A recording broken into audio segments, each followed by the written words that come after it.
gente tem um problema, né? Não só no Ceará, mas no estado do Ceará, mas também no Brasil, que a gente não reconhece o nosso passado, né?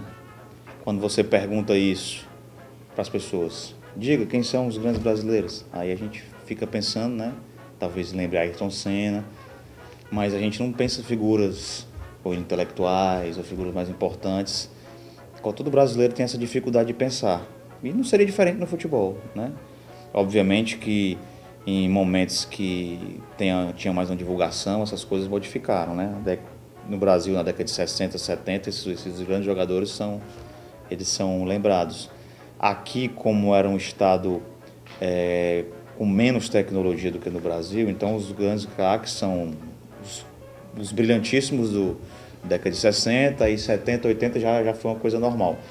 Mas se a gente for pensar, o Ceará foi fundado em 1914, então na década de 60 são quase 50 anos. Então nós temos metade da história do Ceará que é pouco falada. E nós temos aí, se a gente pensar, o Ceará é o que é pelo que foi feito no passado, né? Vários clubes foram fundados pelas mesmas pessoas praticamente, e só alguns que se sobressaíram. Então, se a gente for pensar alguns jogadores que foram importantes para compor, para fazer a história do clube do que ela é hoje, e se a gente for fazer uma linha do tempo, a gente pode começar aí talvez o primeiro grande matador que o Ceará teve, Walter Jansen Barroso, que foi presidente do clube, foi jogador do clube, cofundador do clube, esteve muito tempo aqui no clube. Seu irmão, o capitão Oscar Jansen Barroso, também foi presidente do clube. Ele foi o primeiro grande artilheiro. Primeiro grande artilheiro das décadas de 10 até metade da década de 20. Ele era um jogador decisivo. Se a gente for para a década de 1920, aí a gente teve Vitório, que foi um jogador muito importante. Vitório, pouquíssima gente conheceu o Vitório, mas o Vitório chegou no Ceará em 1921 e só saiu em 1948. Ele passou 27 anos dentro do Ceará e ele foi campeão como jogador em 1922 e 1925. Ele veio do Pará, jogava no Paysandu, e ele já veio para jogar futebol. Não era profissional ainda, mas ele veio, vamos dizer assim, em troca de emprego, então já era um semi-profissionalismo que existia nessa época. E ele veio e nunca mais saiu. Ele fez história no Ceará, morou acho que é Itaitinga, ou antiga Pacatuba. Inclusive existe uma rua com o nome dele. E ele foi jogador campeão de 25, de 22 e 25, os únicos títulos que o Ceará ganhou na década de 20. E depois ele foi diretor de esportes e treinador do Ceará. E ele foi treinador do Ceará nos títulos de 39, de 41, de 42 e 48. Os únicos títulos desse período. Tá? O Ceará, desde que ele chegou, o Ceará foi campeão em 22, 25. Ele esteve lá. 31 e 32, nós não temos relatos de quem era o treinador.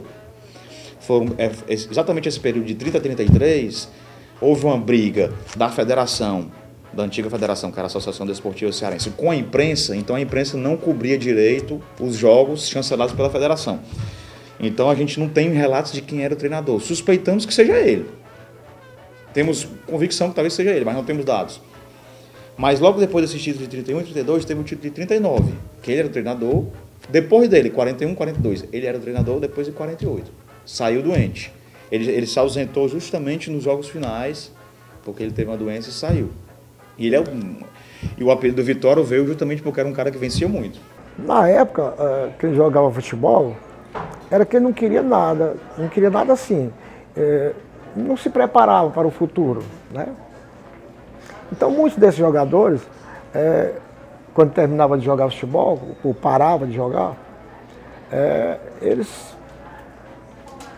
como se ficasse escondido no refúgio, porque não queria trabalhar para ganhar, no caso, um salário mínimo, porque achava que o jogador ganhava muito bem para a época, né?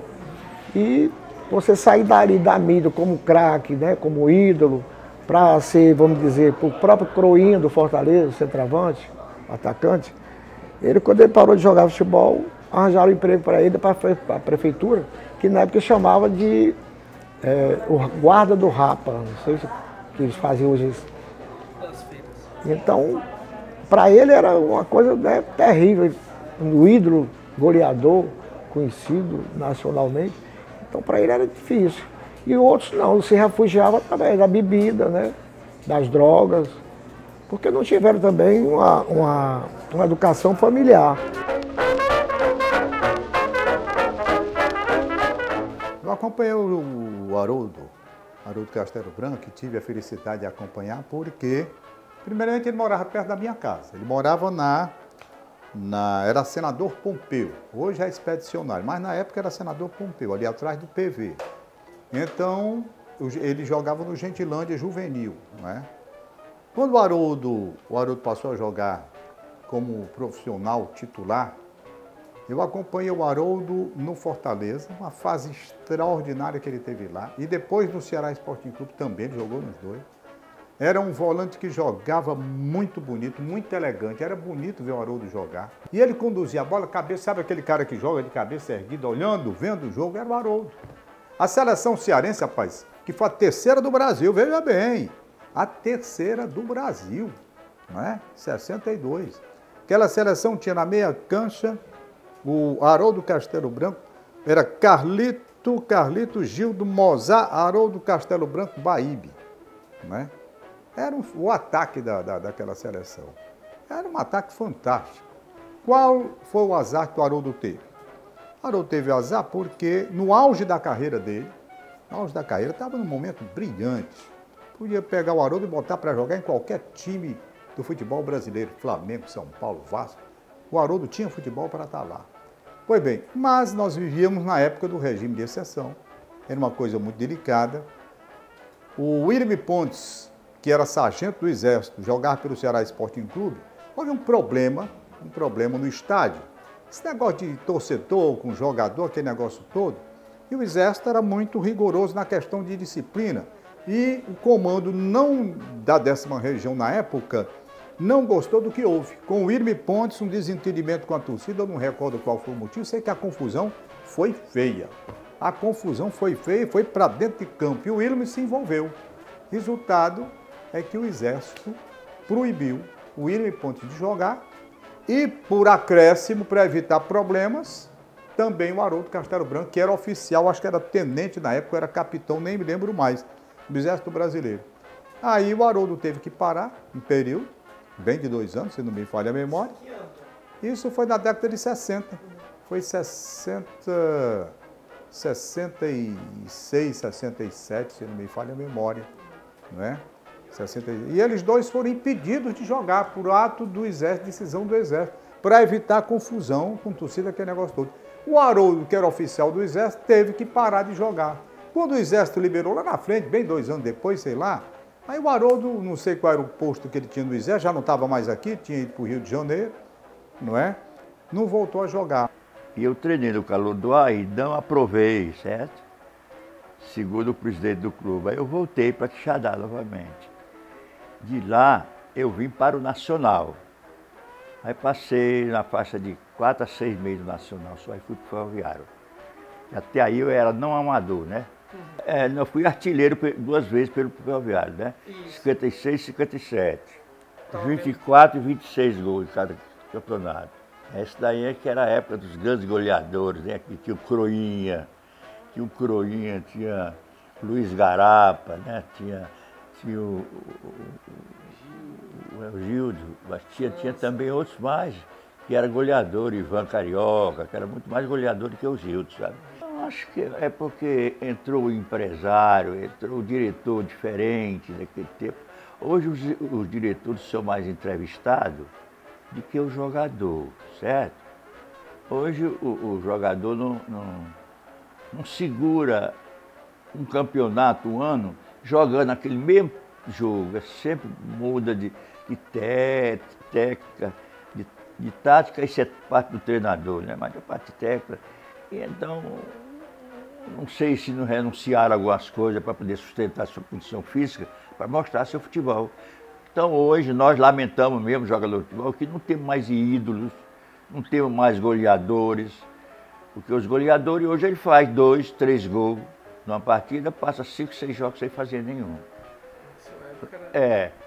A gente sabia, o meu caso, eu olhava muito para a torcida, cara. Aquele tempo tinha torcida. Hoje tem a torcida, mas a gente não sabe que torcida é. Se é a violenta, né, a violenta, ou a outra que é mais simples.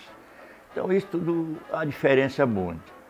O próprio futebol, o jogador tem mais amor próprio naquele tempo, que era um amor profissional. Não é o jogador de hoje que fica beijando a camisa, ele não é assim. Tinha os lançadores também, né? Nós chamávamos o meio de campo, né? Aquela turma de meio de campo. Quando eles lançavam uma bola para você, atacante, você ia nela. Se ela fosse boa, o passe que te chama, você ia. Se fosse ruim, você ia também, né? Quer dizer, hoje se você não der no pé, ele vira as costas, e quem diz até o nome fica o colega, né? Quer dizer, então isso aí tudo faz parte de haver aquelas picuinhas dentro de campo. Existia as seleções brasileiras, o Campeonato Brasileiro de Seleções. Então, no fim do ano, havia convocação. E essa convocação era tirado pelo campeonato, os melhores jogadores do campeonato. Então, o próprio jogador se interessava em jogar bem no campeonato para ser convocado para a seleção. E isso era muito bom para o clube e muito bom para o jogador. E eu, como outros, apenas que eu, goleador, né, como nós estamos falando, eu fui pelo Ceará e eu fui artilheiro do Campeonato Brasileiro pela seleção cearense, né? Jogando com esses times de São... O campeonato era de São Paulo, do Rio, de Recife, e assim por diante. E todos os estados tinham uma seleção. E eu fui artilheiro do Campeonato Brasileiro de Seleção, pela seleção cearense, né? Isso era muito bom, porque o jogador se interessava mais no campeonato, era para ser convocado para a seleção. Eu fui um dos maiores goleadores do futebol pernambucano. Eu fui artilheiro do Campeonato Pernambucano com 36 gols em 18 jogos, né? Eu joguei com 160 mil pessoas, né? Vasco e Flamengo. Aí então fui vendido para Portugal. Como eu era um jogador disciplinado, muito bem o que ele dizia, ele disse que o Vasco não vendia jogador. O Vasco fazia era comprar. Era um time que naquele tempo, os treinadores que passavam no Vasco diziam, olha, o jogador, para ser jogador brasileiro, tem que passar pelo Vasco da Gama. Era um time que tinha 62 profissionais. Bom, era 5 jogadores em cada posição. É por isso que eu me orgulho, porque eu tenho participado muito como titular, porque na rua de jogadores, né, só na posição, porque era eu, Almir, era o Oswaldo, era o Delém, era o Hélio, tudo era. O Ferroviário vai e me chama aqui, né? Doutor Porfírio Sampaio, o presidente do Elzi Cabral. O Elzi Cabral me chamou. Aí disse, Pati, é isso, assim, a imprensa toda falando aqui, etc. Aí eu digo, rapaz, aí eu pedi eles me deram aquilo que eu queria para eu ficar aqui. Eu gostava, eu sempre dizia que terminava a minha carreira aqui. Eu sempre disse que saía terminando. O que eu pedi a Deus, Ele me deu. Você vê que eu saí como profissional daqui, terminei como profissional no Presidente Vargas com a vitória. Uma vitória de 3-2 contra o Fluminense do Rio.